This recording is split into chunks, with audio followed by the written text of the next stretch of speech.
Kitas labai paprastas ir labai reikalingas pratimas stuburui. Vėlgi mes užimam padėtį ant 4. Vėlgi mūsų pečiai ir delnai link 90 laipsnių kampu, keliai ir klubai taip pat 90 laipsnių kampu.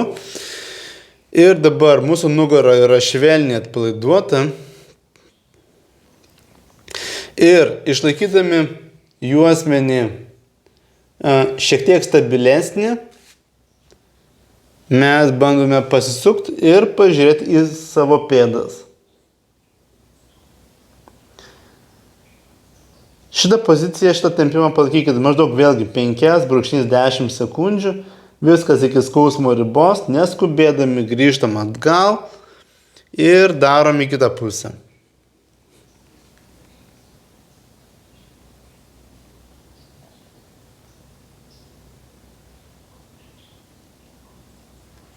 Vėlgi 5-10 sekundžių. Gali būti taip, kad į vieną pusę jums suksis daug lengviau negu į kitą ir tikrai patariu neforsuoti šitą pratimo, nedaryti per jėgą į tą pusę, į kurią negalit padaryti, nes jeigu į kažkurią pusę negalit padaryti, reiškia priešingos pusės raumenys yra spazmuoti.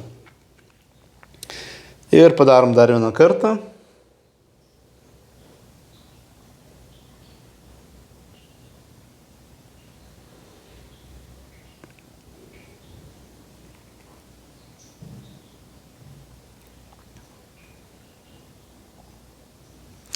Atkreipkite dėmesį, kad aš prieš tai sakiau, kad mūsų dubuo yra šiek tiek, juosmuo šiek tiek yra stabilus.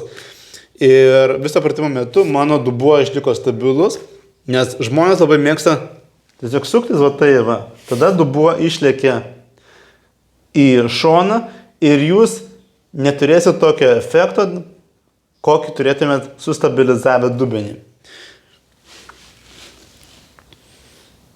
Taigi pasistengkit nedaryti šitos klaidos, daryti taisyklingai ir pereikim prie kito pratimo.